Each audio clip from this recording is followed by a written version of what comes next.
লাইব্রেরিতে একটি ঘটনা, একটির পরে একটি ঘটনা লেগেই আছে। এইসব ঘটনা বড়ই পীড়াদায়ক এবং মিডিয়াতে প্রতিনিয়তই নারী নির্যাতন, নারীর শালীনতাহানির ঘটনা ঘটছে। আমার পুলিশি জীবনের অভিজ্ঞতায় আমি দেখছি যে যত সংখ্যক আপনারা মিডিয়াতে দেখতে পান, এর চেয়ে কয়েক গুণ বেশি ঘটনা ঘটে। এবং যেহেতু আমাদের সমাজ অত্যন্ত কনজারভেটিভ সমাজ, এরূপ ঘটনা হলে প্রথমত যিনি ভিকটিম হন উনি এটাকে ডিসক্লোজ করেন না, প্রকাশ করেন না।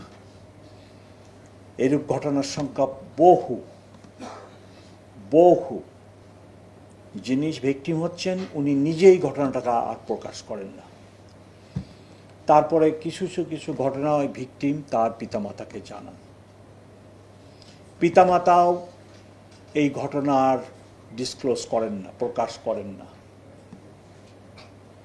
কারণ পিতামাতা ভাবে তাদের কন্যা শিশু, এই কন্যা শিশুকে তাদের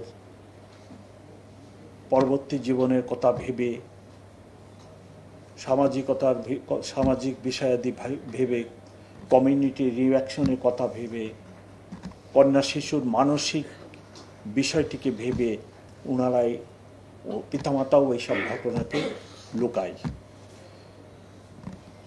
এরূপ একটি যদি সার্ভে করা যেত যে কি পরিমাণ এরূপ ঘটনা হচ্ছে এবং তার কত সংখ্যক আমরা রেসপন্স করতেছি, তাহলে বোধহয় খুব ভালো হতো। কিন্তু আমার মনে হয় যে এইরূপ সার্ভে করলেও আমাদের যে সামাজিক অবস্থা, সেই অবস্থায় সঠিক পরিসংখ্যানটা পাওয়া যাবে না। তবুও আমার মনে হয় একটা চেষ্টা করা যেতে পারে এরূপ একটি সার্ভে পাইলট প্রজেক্ট হিসেবেই। মোহাম্মদপুরেই যদি আমরা একটা পাইলট প্রজেক্ট নিয়ে কোনো প্রতিষ্ঠান যদি করতো যে অ্যাকচুয়ালি এরূপ কত ঘটনা ঘটে এবং সেই ঘটনার একটা পরিসংখ্যান বের করা গেলে আমরা একটা পুরা জাতি, পুরা দেশের চিত্রটা হয়তো বের করতে পারতাম। আপনার বাসের কথা বলতেছেন, ট্রান্সপোর্টের কথা বলতেছেন, এর বাইরে আপনার ঢাকা শহরে দেখবেন যে গৃহকর্মী, তাদের উপরেও নানা ধরনের শালীনতাহানির ঘটনা ঘটে।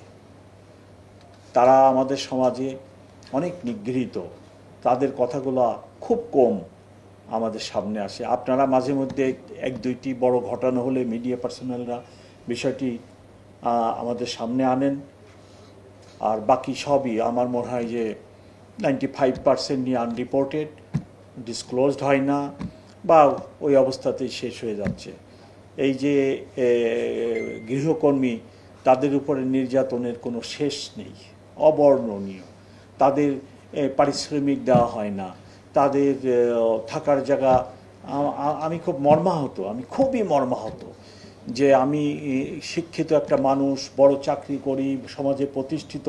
আপনারা ইদানিং ফ্ল্যাট কিনতে যেয়ে দেখেন অথবা ভাড়া করতে যেয়ে দেখেন, আপনাকে আগে ওই দেখানো যখন দেখবেন যে রান্নাঘরের কোণা দিয়ে ওই কোণার ভিতরে একটা ছোট্ট আছে, কি বলে, আয়না ঘর আছে। ওই ছোট্ট আয়না ঘরে আপনার বাসার গৃহকর্মীকে রাখার জন্য একটা ঘর দেখাবে। প্রত্যেক ফ্ল্যাটে দেখবেন এইখানে পুরা পা মেলায় শোয়াও যায় না, 4-5 ফিট 3 ফিট লম্বা চওড়া একটা রুম মতো। বলে কি বলে, এখানে গৃহকর্মী যিনি উনি থাকবেন। আমার হঠাৎ করে এটা মনে পড়ল, ফ্ল্যাটে এরকম একটি ব্যবস্থা করে। Very unfortunate. আমরা কত কি লেখাপড়া শিখলাম, কি মানবিক গুণাবলী, যে আমি একটা এসি ঘরে ওই ফ্ল্যাটে, তার থেকে 10-12 ফিট দূরে একটা রুমে এয়ার কন্ডিশন লাগায়ে দিব্যি মহা আরামে ঘুমাচ্ছি। আর ওই ফ্ল্যাটে 12 ফিট 15 ফিট দূরে একটি আয়না ঘর বানানো হয়েছে, ছোট্ট। দেখবেন রান্নাঘরে ঘুপচি দিয়ে যেয়ে ওটার মধ্যে আবার একটা টয়লেট ফ্যাসিলিটি যুক্ত আছে। ছোট্ট একটা আয়নাঘরই বলতে হবে এটাকে, তার চেয়েও ছোটো। এটা আমারও আয়নাঘর দেখার অভিজ্ঞতা আছে, তার চেয়েও ছোটো। সেখানে কি আমার গৃহকর্মী থাকবে?